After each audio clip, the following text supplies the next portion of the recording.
Mrs. Ryder, members of the Ryder family, current and former members of the Board of Control, distinguished guests from government service and from the community, members of the SVSU family, on behalf of Saginaw Valley State University, I offer a sincere welcome to this memorial service, recognizing and paying tribute to the legacy and many contributions of Dr. Jack M. Ryder to the life of this institution.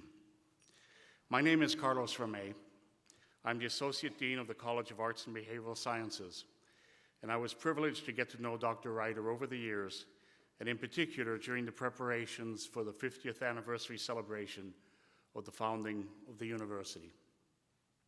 He was a man of great courtesy and considerateness. We have a number of distinguished speakers who can attest to his strong character and many attributes, and who will remember him fondly. We will hear from our current president, Dr. Donald J. Bechand, who joined this institution early in Dr. Ryder's presidency, and from Dr. Robert S.P. who worked closely with Dr. Ryder as a colleague and a friend.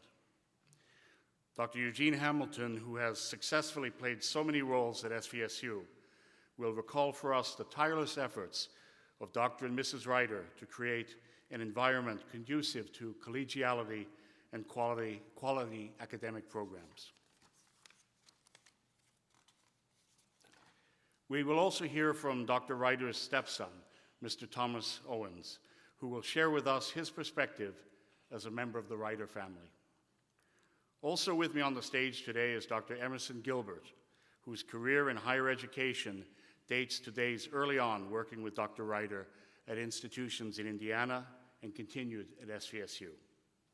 But first, I would like to invite SVSU's Chair of the Board of Control, Ms. Janae Velasquez, to offer remarks on the pivotal role of university presidents at institutions of higher learning. Ms. Velasquez.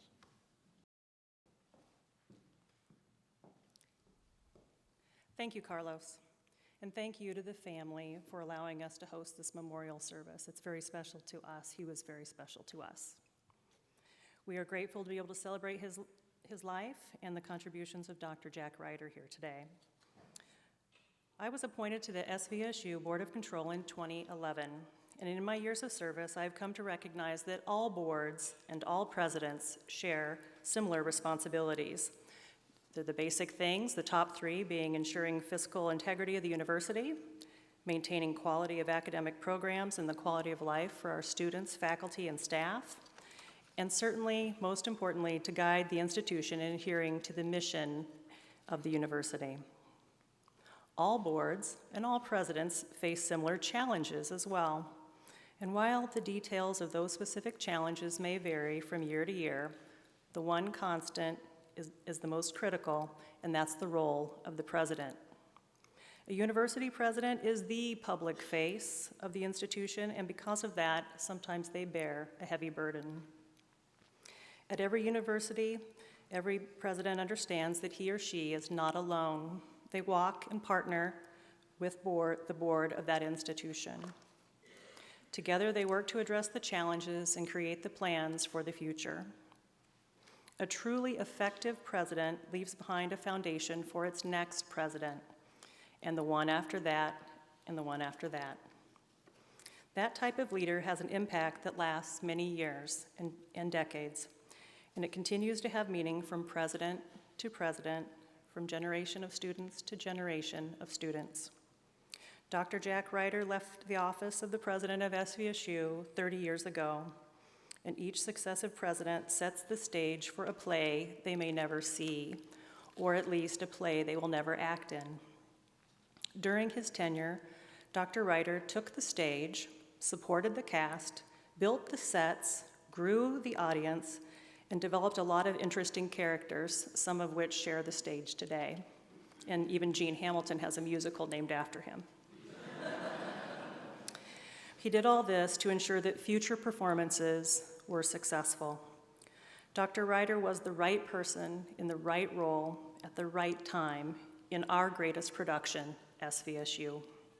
I leave it to my colleagues who knew Dr. Ryder best and to describe his life and times at this university and the many contributions of Dr. Ryder and Mrs. Ryder's contributions to Saginaw Valley State University. We thank Dr. Jack Ryder. Bravo. May you rest in peace.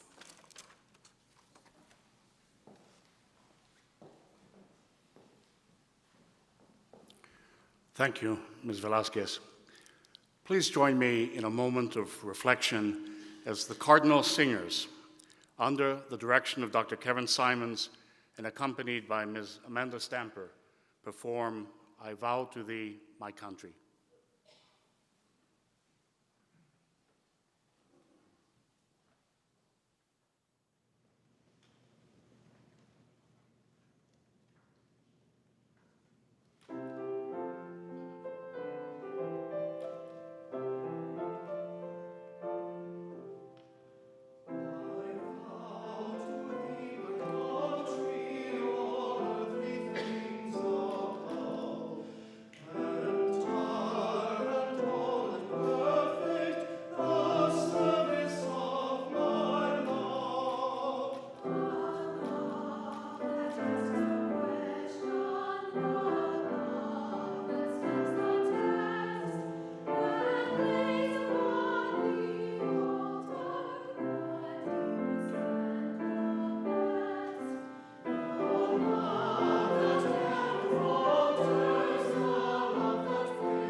SVSU's President, Dr. Don J. Deschamps, to offer his remarks and remembrances.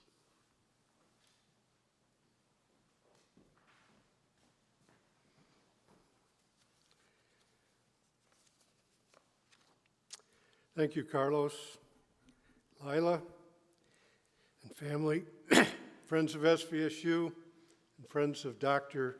Jack Ryder. Thank you for the opportunity to speak with you today. When I think back on Jack Ryder's days here at SVSU, I think of how I saw him as a faculty member. Jack authorized my hiring at SVSU in 1978 as a member of the criminal justice faculty. In the wake of the largest layoff in university history, more than 20 people lost their jobs that month. A lot more people were afraid of losing theirs. Those were pretty dark days economically in Michigan. There was talk of converting this campus to a prison. But since I just arrived here from the Detroit Police Department, I thought there were job opportunities if that were to occur. Needless to say, morale was low, but Jack was the type of person, and you'll hear more of this more than once today, who just wouldn't give up. He was always looking forward. He was committed unconditionally to building this institution. He just pushed ahead where others shrugged their shoulders, and in our weaker moments just smiled at him. The faculty would gather each fall for a reception, and President Ryder would lay out his grand plan for new instructional buildings, administrative halls, and libraries. At that time, my office was a modular building on campus, next to the modular classroom that I taught my courses in. We would all look at each other in disbelief and sometimes leave the reception laughing and joking about what we had just heard. What was he thinking? The next year, the grounds that Jack described as the future sites of all of these buildings still did not have any buildings, but he inserted signs in that vacant land. The future site of this, the future site of that, the future site of IF2.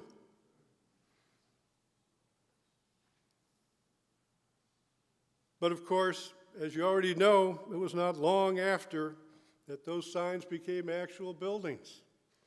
The Zanow Library, Brown Hall, where I had my first real office during my tenure at SVSU, the Science Building and the spectacular Marshall M. Frederick Sculpture Museum. Jack's vision, however, was much greater than just these buildings. He knew that the foundation for a university should be based on having the highest quality academic programs. In order to have high academic programs, you must hire top-notch faculty from the best universities in the country. Jack insisted that all faculty positions be filled as a result of national competitive searches, and all candidates had to possess the terminal degree, the highest terminal degree in their respective fields. During these days, Jack initiated academic programs, in spite of economic conditions, in engineering and nursing, social work, and in criminal justice. I couldn't imagine what this institution would look like today if we hadn't created those programs back then. Additionally, President Ryder introduced international exchange programs between faculty and staff and students, thinking this was a very important component of professional development and international learning. Jack had a vision of SVSU becoming a comprehensive university that would serve as a critical asset to this region that we live in. He brought everyone into this dream for a stronger campus, a better community. He was ever dedicated to those people that served on his team, especially his partner and equal, his wife Lila, and sought consensus from the rest of us. He was remembered that way by just about everyone who knew him.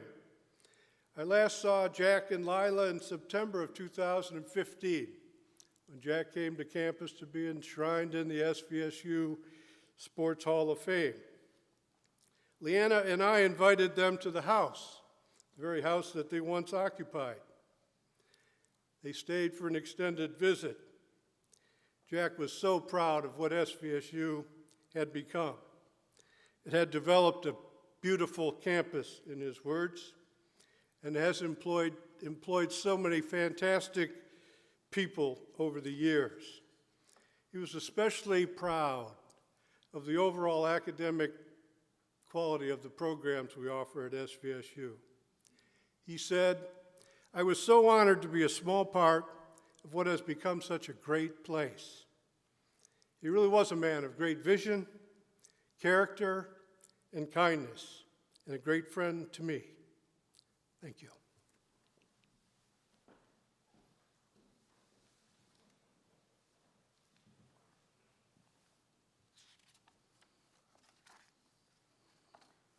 Thank you, Dr. Bashand.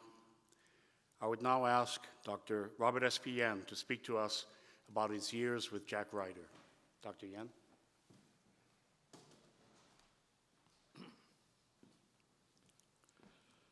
Lila, Suzanne, members of the Ryder family, friends of Jack, and the cardinals of 1970s and 1980s. We are here to honor Jack McRae Ryder, his life and legacy. Jack was the second president of this university. You may not know in his 15 years, oh, by the way, I don't have a script because they thought I knew Jack so well. I don't need one, and I don't need one, okay? In his 15 years, Jack changed the school names twice. The first time was 1975. When he went to barber shop, his barber told him, "Are you new?" He said, "I am president of Saginaw Valley College." "Oh, no, you are not. There is $1 college. Mr. Carlisle is the president. So you are not."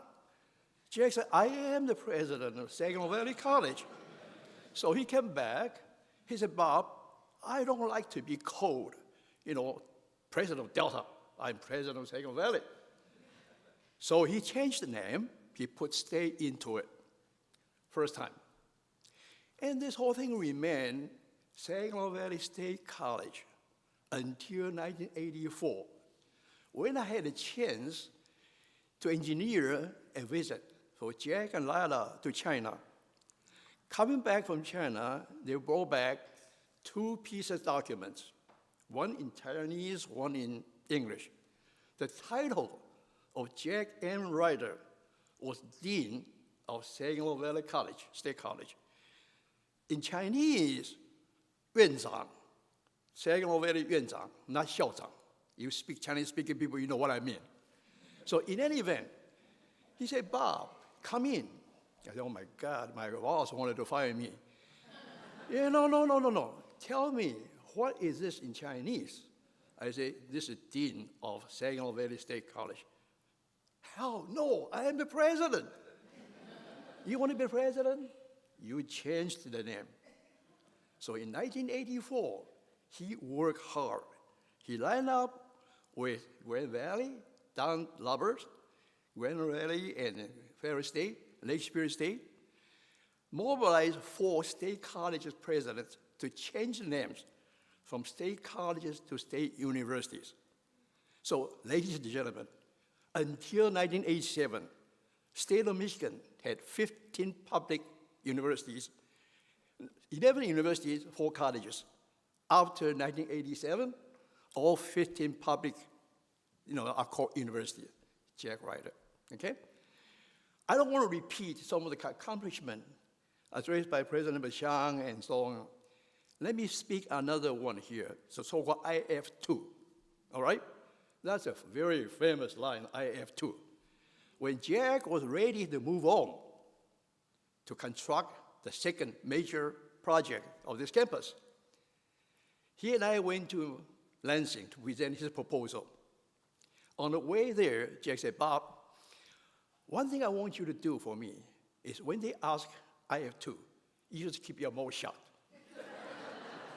Hey, wait a minute, what's that? The IF2 actually is a combination of 3 buildings, all under one umbrella. So he made a presentation.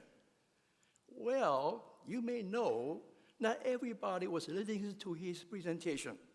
They were running between coffee shop and washroom, or reading Free Press, Detroit News, or Lansing journals. So on the way back, I said, "Jack, they didn't listen to you." He said, "Fine, no problem, Bob, we'll do it again." So next time we went there, he repeated the thing, IF2. And then he said, "Bob, I want to start a planning IF2. I needed $90,000. I only had 48. I want to take 48 from you." I said, "Jack, hell no, you're not going to take my money. No way." Jack encouraged me to speak up. When we met, in small groups, we are free to talk. So he keeps saying, IF2. He keeps saying, "I need money." I keep saying, "No, you don't have the money. I need the book money." So, ladies and gentlemen, Jack was a gentleman. However, I had one occasion. He told me, "Shut up, Bob." When I repeated saying, "I need the money." Well, anyway, so he got the planning for IF2 way before Lansing even give any hint you're going to have money, okay? All right, when the money's available, okay, bulldozer showed up on the campus. Faculty came to me and said, Bob, tell Jack, don't kid us. All those signs for future site or main this and that, take them away. It's not going to happen. Well, starting 1983, it happened. Okay? So, ladies and gentlemen, yes, I worked for Jack Ryder for 15 years. I learned a lot from him. I learned how to be a dreamer, how to be a risk taker, how to be a gentleman, and of course, most important thing is how to get things done in the lowest key way. And that has been my motto all my life. Thank you very much. Thank you, and I appreciate the opportunity to share this thought with you. Thank you.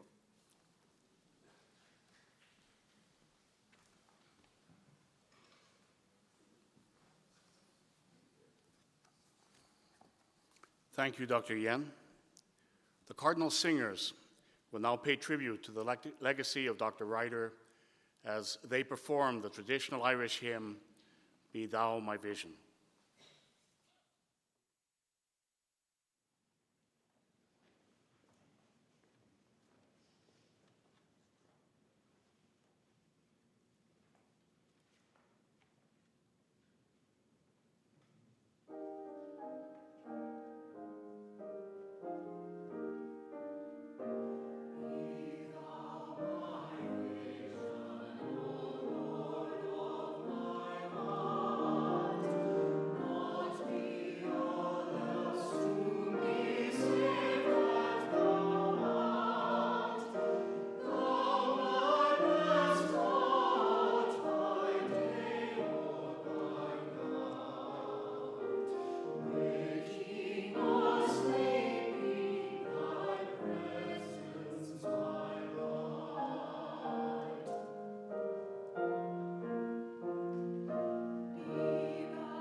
I would now call upon Dr. Eugene Hamilton to share his recollections of the Jack Ryder years.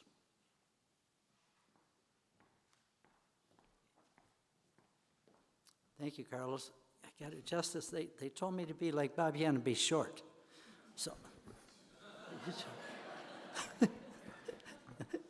at any rate, but Lila and Gabby and family, it was my privilege to work with Dr. Ryder for 25 years, and I learned a lot from him, a great deal.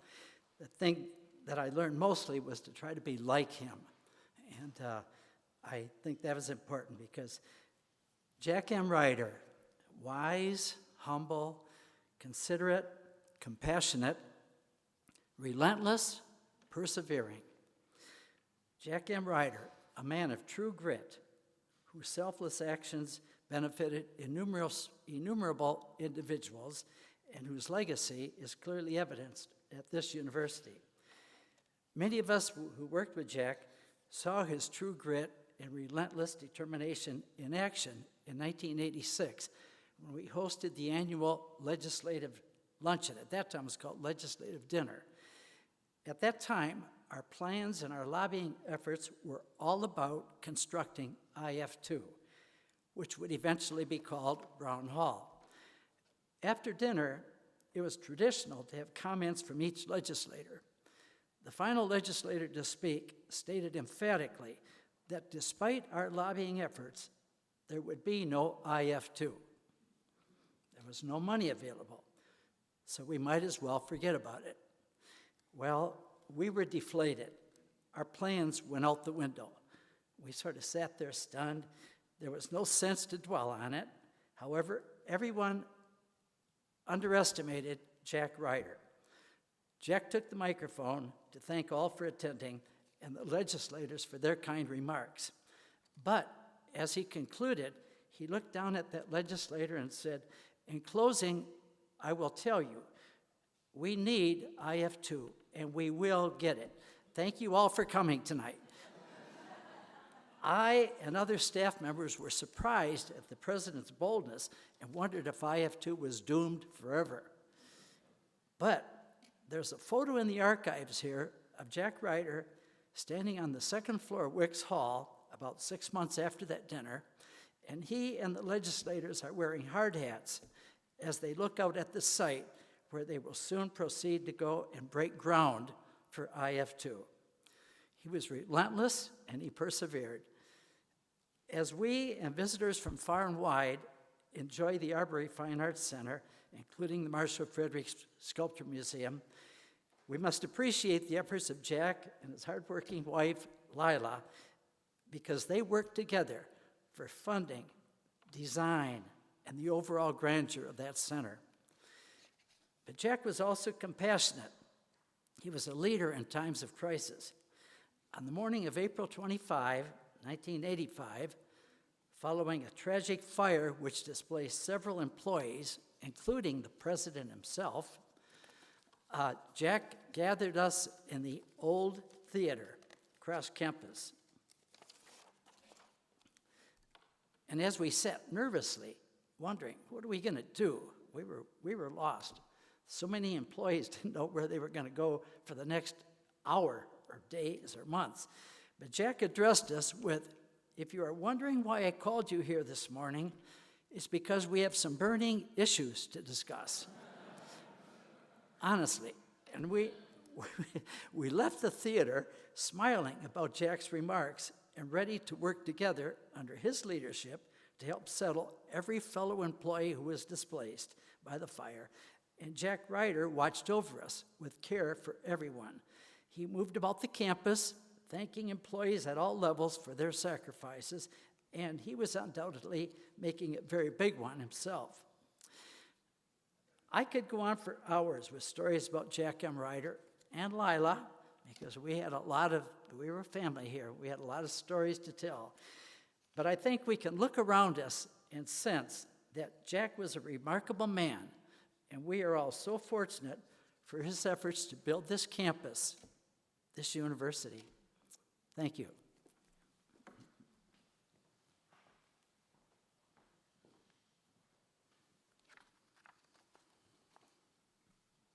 Thank you, Dr. Hamilton. The response on behalf of the Ryder family will be offered by Jack's devoted stepson, Thomas Owens.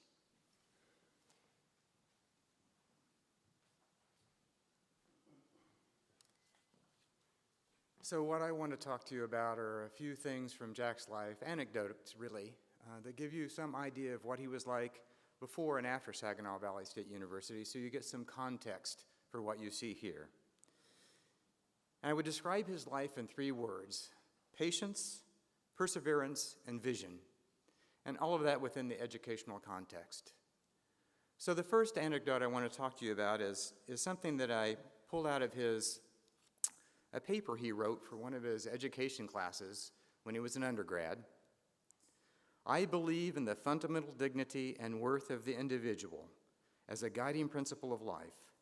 This principle should not only apply to adults, but to children alike, to every individual, no matter what age, creed, religion, race, or nationality. It was particularly appropriate for Jack because he had that value and carried that value throughout his life.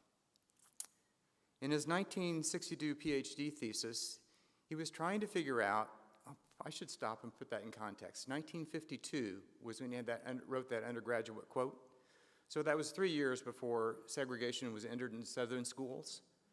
And then in 1962, when there was still much resistance to the ending of segregation in Southern schools, he started his PhD thesis. And his PhD thesis was, how do we get black teachers in the schools so that the black students in our schools have some models to look up to?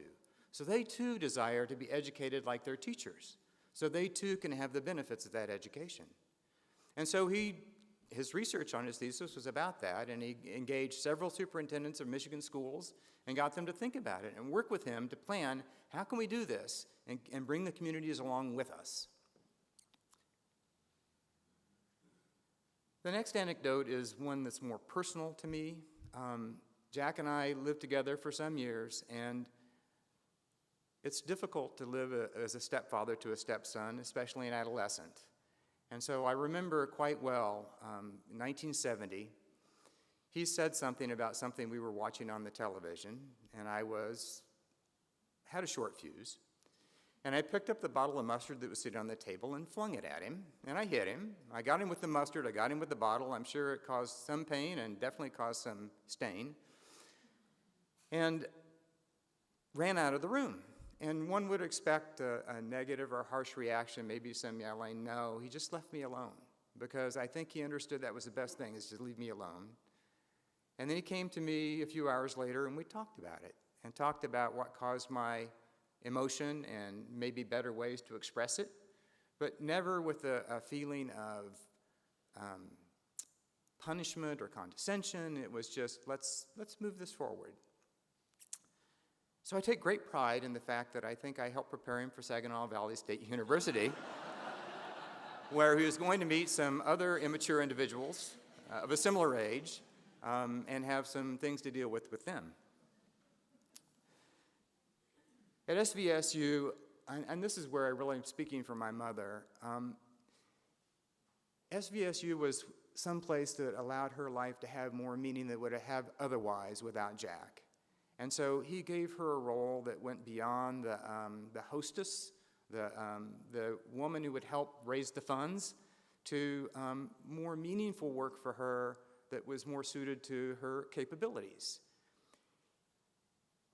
He left her knowing that he respected her ability, that he trusted her to complete the assignments he gave her, not the least of which was to work on the Marshall M. Fredericks Gallery and the Sculpture Garden, and to support her to her success. And so in that way, he made a really meaningful change in his wife's life, obviously just something across 50 years, but something very meaningful in the end. Finally, one of the things he was doing in his last years was trying to figure out a way to get education to more people, because it was always his belief that we would be a stronger nation, in fact, a stronger world, the more of us that were educated. We would have the tools to do better, to make us all prosper, and he wanted to see that program for all of us, for all of our kids and their kids, to make us a better place. And so he was developing a program of public service where you could exchange public service for university tuition. And he's promoted that program to his senators and representatives, and he hasn't gotten much of a response back. And in today's current political climate, more like me at 15 than they should be. But it was what he was thinking about to his very last day. So I just want to close by thanking you for coming here, for respecting him as you have. It's such a gift to his family. Thank you.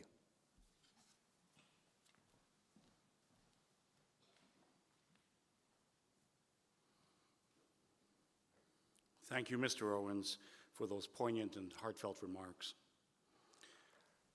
It has been my honor to have served as the Master of Ceremonies for this event, And now to thank all of you for being here for the Ryder family and to pay just tribute to our second president. As we've heard from our distinguished speakers, Jack Ryder was a great friend of the university. When you leave in a short time, I would hope you will join us in the Marshall Frederick Sculpture Museum for a reception where we can share additional memories of Dr. Ryder and companionship with the Ryder family and with university friends. We now come to the final moments of our ceremony. I would ask that members of the audience remain seated for the benediction and until such time as the family and members of the platform party have left during the recessional. Our ushers will direct each pew to depart in turn. To conclude today's memorial service, I would like to invite Dr. Emerson Gilbert to offer the benediction.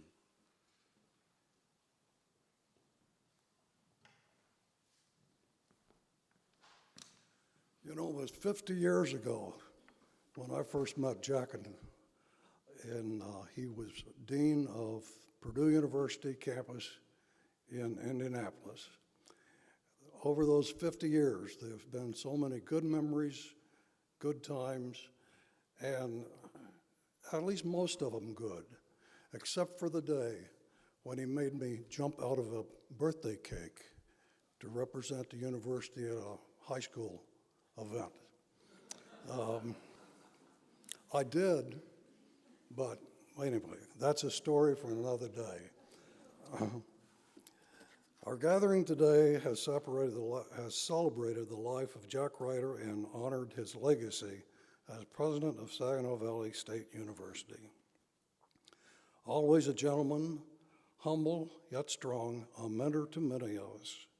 He was a man of vision, dedicated to Saginaw Valley State and students. Jack was a beloved friend, father, and husband.